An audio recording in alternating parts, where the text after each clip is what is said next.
Sorry, I played the wrong intro. But today we are going to be talking about what is going on here. And that would be with the new developments in Vanderstok. So we are going to back up a little bit and then we're going to talk about what is actually going on here. Okay. In Vanderstok, what is going on is that the Supreme Court ruled against us in Vanderstok, but the circuit court, which it was kicked back down to, remanded it back down to the district court to have a redo, basically. What that means is that they have something called a status conference, and they ask both sides what they want to do. When this originally came out, I said that there was a chance that the government would reverse course and change their mind about what to do in the case at the district court level. At the end of May, there's supposed to be something called a status conference update. Basically, it is the prosecution or the defendants and the plaintiffs both submit like a brief. Sorry, I got a headache. A brief of what their stances are, what's going on, blah, blah, blah. The government today has asked for that status conference to be put off for 60 days. So they want the case to be stayed for 60 days. Now, you might say, hey, that's bad. But apparently, they are reconsidering their position on Vanderstok to be in line with the executive order that Trump issued on Second Amendment cases. Okay. So the DOJ is reviewing to see if they're going to change their stance on Vanderstok, which is actually a good sign. Because they could say, no, we're going to keep the same exact stance, and we lose. Yes. By them stating we might be changing our stance on that, then it could change everything. They could come out and say we agree with the plaintiffs.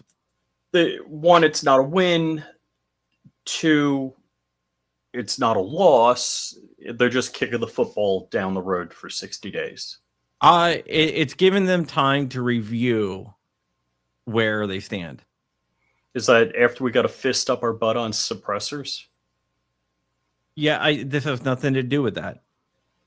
This is the DOJ deciding that they might reconsider their stance in Vanderstok, which is, and speaking about Vanderstok, one of the parties in Vanderstok that came in is Jordan Venro, who owns a company called JSD Supply, not an LLC, who is maybe my source.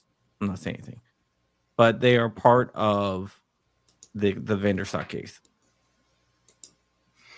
Okay, so wasn't this kicked down? It was GVR'd by the Supreme Court, and they said GVR'd. Okay.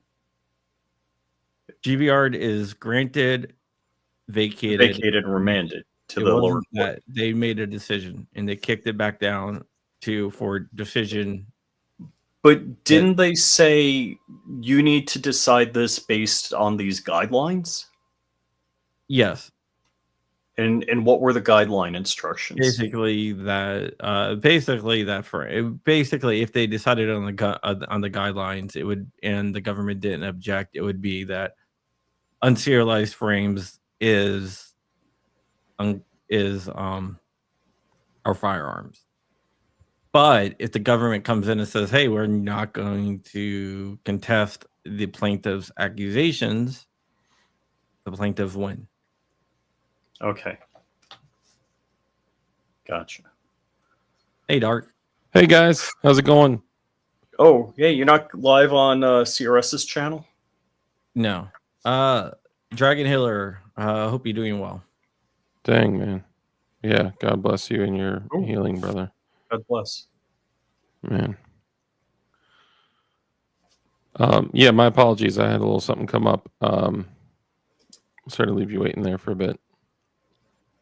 No problem. So that is what's going on. So this is actually, I think, a positive sign that they're actually reconsidering. They might be reconsidering their stance in Vanderstok. I guess if they had an immediate decision, it would have been to the negative, and that would be bad. Yeah. And I guess kicking the football down the road is good. It's not really kicking the football down the road. It is more giving them a chance. I'm just salty. To change their stance. I feel you. I would much rather have this than the DOJ stick by their current stance, and we say, hey, no, we're our minds are made up. We know what we want. Yeah. So the whole kicking it back to what the 5th District Court said in their ruling. No. That's not the thing anymore. Northern District of Texas District. The 5th Circuit is the circuit court above the district court. That's right. It got kicked down to the 5th, and the 5th kicked it down to the district. Okay. Dang. All right. Well, so I guess I'm always incredibly frustrated that the judicial system moves so damn slow. Why does it take them so long to figure out what their position is? If they're going to defend it, fine. If they're not going to defend it, fine. Go with it. Well, it sounds like what they do is, what they're supposed to do is study it. Study, now text history and tradition, and actually look into the constitutionality of things, unless they're, insane judges that are, we need to get there's several activist judges out there, but you got to remember these briefs aren't short. They're like, sometimes they're, for example, I will pull one up right here. This is a 7th Circuit Court brief right here. I actually won't bring it up, but this one's 127 pages. Okay. All right. So I was going to say, it sounds to me, and again, uneducated me, yay or nay, and then figure out the spin. How do you get reelected and spin it to whoever you need to spin it to, or keep your popular standing? No, usually they go through, what they do is they go through the history of the case, the legal stuff that they're going to say, and then and stuff like that. So there's a bunch of stuff that actually goes into it. All right. So it could be reasonable that they get a 60-day delay so they can make interns write the brief. It could be. It wouldn't be interns. It would be probably like law clerks. Dang old clerks that are probably paid the same amount as interns. Probably. Well, law clerks are, they're going through like law school and everything else like that. They clerk for a court before they go into whatever. Well, let's see what happens. I'll tell you what, I mean, not everyone was able to, stock up on, frames and other items. And a lot of people are confused on this because they believe that building unserialized guns is illegal on like a federal scale. It's not the case. To transfer of unserialized firearms frames, which is what the rule, not a law, it's a rule, forbids. But if you're somebody that has like pallets of 80% frames just sitting in their gun room in a free state, you can still build whatever you want. Also, there are like the 76% bridge frames out there still available that are ATF compliant. Well, I'm not going to make a claim that they're ATF compliant. No. That's why I said they're ATF compliant with air quotes, and it's doing confetti. They're advertised as being ATF compliant, but really what they did was they took the words or the word salad that the ATF said, it can't have the trigger housing area open. It can't have like the rails drop in. They basically called out exactly the condition of the polymer 80 frames and then said, this is bad, but 80% ARs are okay. 80% AKs are okay. And so They 1911s. they gave some examples, but they didn't say it can't have the trigger hop. It's it said why the ARs were okay. And but yeah. that doesn't mean that it would transfer over to a polymer gun. No. Now, do I think that they're going to go after like the 76%ers or whatever? I don't think so. Not right now, but in the future that could change depending on the administration. Yeah. I think it depends on how this is going to end. I mean, obviously, all of us are kind of just, like doing our best to like make a call based on the information that we've seen so far. And it would be kind of ridiculous for the ATF to go after companies and people right now. But depending on how this ends, I think they might, if it doesn't end in our favor, I think they might go after these companies that have been selling 80%ers without, just kind of carelessly doing that, or even the 76% bridge frames. No, I don't think they're going to go after anyone right now. But what I am saying that if we get a Democrat in office, then I do absolutely can see it happening. Yeah. Eagle Run, absolutely. I own a jig company, DLD Hardware, and I was selling lots of jigs every single day. And now the amount that I was, formerly doing like per day, I'm doing per week. So yeah, it shut like everyone down on builds. I mean, I stopped building, I mean, I didn't stop, but I slowed down tremendously. Yeah, so I mean that's basically it. We'll have to wait 60 days and see what happens if the court grants it, because there's a chance the court won't grant the stay. I can't see them not granting the stay because they usually do whatever the government wants. But it's going to be interesting to see. I was about to click on the same comment. Jordan Vinro, shout out to you. Says we can't even get Republican-controlled legislature to take suppressors off the NFA. Urgh! Dude, I know it. It almost seems like they were bought off. It almost seems like I knew exactly what was happening behind the scenes. It almost seems like lobbyists be lobbying. So, let me just not say we. Is the pin going to get pulled on the grenade on the company that... I'm pretty sure it's going to. The pin's going to get pulled on that grenade. Yeah, I'm pretty sure.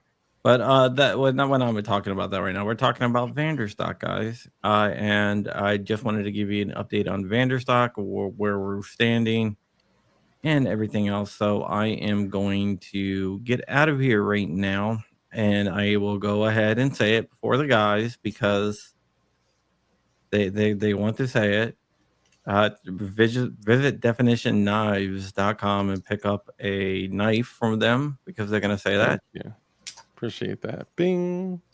Actually, we're out of a couple of our most popular models, but we got new ones dropping, and we actually named the Gideon, which is the water that surrounds Patmos Island, in honor of Gideon. So Gideon Optics, Jordan Vinro, Puting Bob, all those guys, we named a knife after them in honor of them and everything they do to fight for our natural rights.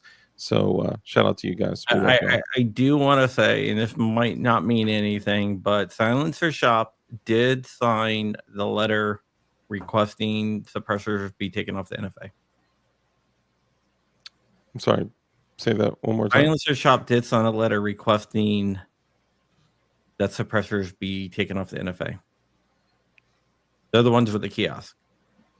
Okay. That's interesting. So yeah, just wanted to put that out there. I'm practicing my poker face. What do you mean you're practicing? I don't get it. Nothing. I've never said anything about Silencer Never Shop. mind. Or Never anything. mind. Yeah, Don't I say don't know. anymore.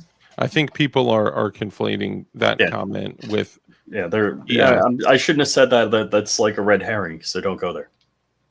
Yeah, no, I'm just saying that the Silencer Shop did sign a letter. Rich doesn't know anything, so yeah. I really wish you wouldn't say that so often. Well, no, you might have guesses, but you don't know anything for sure. He only speaks the truth. MB says, I joined late. Cliff notes for what happened before this. Okay, we're gonna do it one more time. Then we're gonna get out of here. We do have like 50 more people in here, so it'd probably be helpful. Thanks, Johnny Bar. You might be right. Maybe they were. I don't know.